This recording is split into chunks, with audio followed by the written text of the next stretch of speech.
Olá a todos! Hoje iremos falar de mais um assunto muito importante nas Escrituras Sagradas. E no assunto de hoje, iremos falar da pluralidade divina, composta pelo Pai e o Filho, e ambos são Espíritos. Meus amigos, este é um dos assuntos mais complicados para termos uma compreensão exata, porque ele transcende toda a nossa realidade e capacidade de pensamento. Então, faremos tudo o que estiver em nosso alcance para descortinar da melhor maneira possível dentro das Escrituras Sagradas.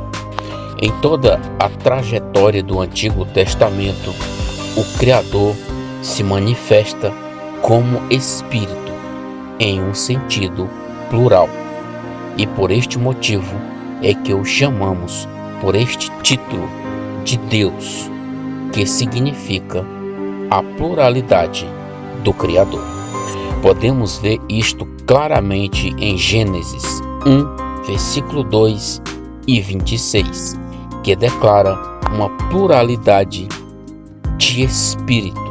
Mas, para compreendermos melhor, iremos ler o texto que diz: E a terra era sem forma e vazia, e havia trevas sobre a face do abismo, e o Espírito de Deus se movia sobre a face das águas. E disse Deus: façamos o homem à nossa imagem, conforme a nossa semelhança. No versículo 2, podemos ver claramente que Deus é Espírito, e um destes Espíritos que faz parte desta pluralidade estava pairado sobre a face das águas. E no versículo 26, podemos ver também claramente a pluralidade divina conversando entre si, e concordaram em fazer o homem à imagem e semelhança. Como Deus tem a primazia em tudo, também não é diferente na pessoa do plural. Eu particularmente acredito que ele compõe a primeira pessoa do plural, que é nós. E este nós, para mim, de acordo com as Escrituras Sagradas, é representado pelo Pai e o Filho, que ambos são Espíritos. Para mim, a melhor maneira de explicarmos a ideia da imagem e semelhança de alguém, temos que usar como base uma família. E para isto usaremos 4 pessoas: o pai, a mãe, um filho e uma filha, pois estes 4 são suficientes para exemplificarmos que a imagem e a semelhança não são a mesma coisa, por mais que venha parecer que sejam. O filho é aquele que carrega a imagem de seu pai, enquanto de sua mãe só traz a semelhança. E de igual modo é a filha. Ela é a imagem de sua mãe, no entanto, de seu pai traz a semelhança. E de tudo isto podemos tirar 2 lições muito importantes. A primeira lição é esta: por mais perfeita que venha a ser uma imagem criada, isto não significa que ela traz a semelhança de seu Criador. E a segunda lição que podemos tirar é que, para ser um semelhante, é preciso fazer parte da mesma espécie. É justamente isto que precisamos entender com este exemplo. É que se o pai é um espírito, o seu filho, logicamente, também é um espírito. Então, fica claríssimo que a pluralidade divina é composta pelo Pai e o Filho, E estes dois decidiram fazer para eles, a partir da humanidade, um corpo físico, ou seja, da matéria. E este corpo, ou este homem, é o próprio Jesus, nascido da mulher. E isto fica evidente quando um dos espíritos encarna no homem Jesus, quando ele é batizado por João Batista.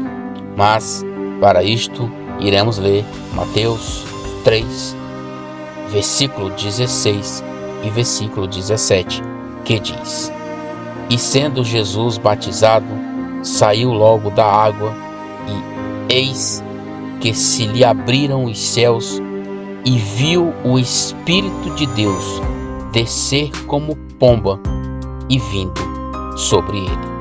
E eis que uma voz do céu dizia: Este é o meu Filho amado, em quem me comprazo. Vimos claramente que um dos espíritos que compõem a pluralidade divina entrou ou encarnou no homem Jesus. E vimos também que o outro espírito falava dos céus e diz que aquele é o seu amado Filho. É justamente aqui, meus amigos, que podemos perceber que a pluralidade divina é composta por dois espíritos: o Pai, que falou dos céus, e o Filho, que foi o primeiro a tomar propriedade do corpo físico que foi feito para eles. Este é o motivo pelo qual Jesus disse para Felipe: Quem me vê a mim, vê o Pai. Mas para isto iremos ler João 14, versículo 8 e versículo 9, que diz: Disse-lhe Felipe: Senhor, mostra-nos o Pai, e nos basta. Disse-lhe Jesus: Estou há tanto tempo convosco e não me tendes conhecido, Felipe? Quem me vê a mim, vê o Pai. E como dizes tu, mostra-nos o Pai? Meus amigos, aqui ficou claríssimo que a face do homem Jesus é a imagem do Filho e também do Pai. E foi por este motivo que Jesus foi bem claro em João 10, versículo 30, quando diz: Eu e o Pai somos um. Para mim, meus amigos, este texto é bem claro. A única forma de encontrarmos tanto o Filho quanto o Pai é em um único homem, e este homem é o Senhor Jesus.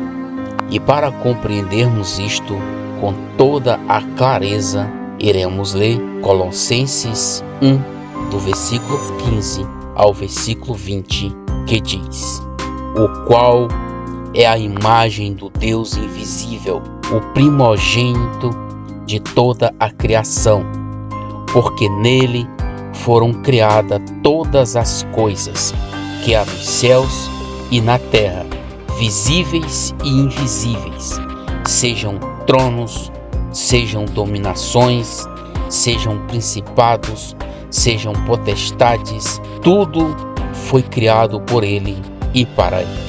E ele é antes de todas as coisas, e todas as coisas são sustentadas por ele. E ele é a cabeça do corpo da igreja, e o primogênito dentre os mortos, para quem tudo tenha a preeminência, porque foi do agrado do Pai que toda a plenitude nele habitasse, e que, havendo por ele feito a paz pelo sangue da sua cruz, por meio dele reconciliasse consigo mesmo todas as coisas, tanto as que estão na terra como as que estão nos céus, Meus amigos, esta é a realidade da pluralidade divina, que agora é composta por 2 espíritos e um homem,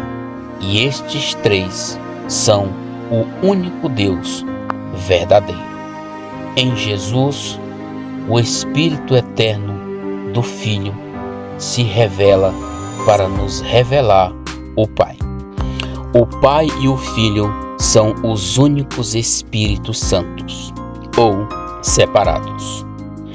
E separaram também eles para si mesmo um homem como corpo, feito menor que os anjos, mas pela vontade de Deus foi tornado o único Senhor digno de toda a glória, a saber, Jesus, o Cristo. Maranata, Maranata.